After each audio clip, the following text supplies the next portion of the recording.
பஹல்காம் தீவிரவாத தாக்குதலில் ஈடுபட்டவர்களுக்கு மரண தண்டனை வழங்கப்பட வேண்டும் என்று தமிழ்நாடு தவ்ஹீத் ஜமாஅத் அமைப்பு வலியுறுத்தியுள்ளது. தமிழ்நாடு தவ்ஹீத் ஜமாஅத் அமைப்பின் கடலூர் வடக்கு மாவட்ட கிளை சார்பாக சமூக விழிப்புணர்வு மாநாடு மே 25ஆம் தேதி நடத்தப்பட உள்ளது. இந்த மாநாடு தொடர்பான செயல் வீரர்கள் கூட்டம் நெல்லிக்குப்பத்தில் நடைபெற்றது. இதில் வக்ஃப் சட்ட திருத்தத்தை ரத்து செய்ய வேண்டும் என்பன உள்ளிட்ட தீர்மானங்கள் நிறைவேற்றப்பட்டன. தொடர்ந்து செய்தியாளர்களுக்கு பேட்டியளித்த தமிழ்நாடு தவ்ஹீத் ஜமாஅத் அமைப்பின் மாநில செயலாளர் அன்சாரி, பஹல்காம் தீவிரவாத தாக்குதலுக்கு காரணமானவர்கள் எந்த மதத்தவராயினும் அவர்களை சட்டத்தின் முன் நிறுத்தி அவர்களுக்கு மரண தண்டனை வழங்கப்பட வேண்டும் என வலியுறுத்தினார்.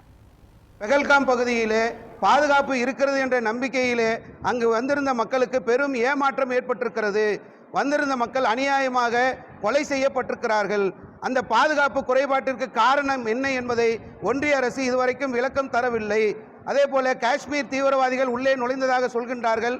பல நூறு கிலோமீட்டர்கள் அவர் எப்படி பயணம் செய்து உள்ளே வந்தார், எப்படி வந்தார், எதில் வந்தார், எப்படி தாக்கினார், பல மணி நேரம் அங்கிருந்து தாக்குதல் நடத்தி இருக்கின்றார்.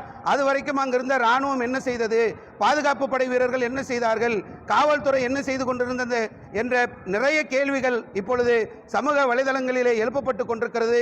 இதற்கெல்லாம் பொறுப்பேற்று ஆளக்கூடிய பாஜகவை சேர்ந்த முக்கிய அமைச்சர்கள், குறிப்பாக பாதுகாப்புத்துறை அமைச்சர், உள்துறை அமைச்சர் ஆகியோர்கள் எல்லாம் பதவி விலக வேண்டும். பஹல்காம் பகுதியிலே அநியாயமாக சுட்டுக் கொல்லப்பட்ட 26 சுற்றுலா பயணிகளுக்கு காரணமாக இருந்த தீவிரவாதிகள் எந்த மதத்தை சார்ந்தவர்களாக இருந்தாலும் அவர்கள் சட்டத்தின் முன் நிறுத்தப்பட்டு தூக்கில் ஏற்றப்பட வேண்டும். இந்த சம்பவத்தை நாங்கள் கடுமையாக கண்டனம் தெரிவித்துக் கொள்கின்றோம்.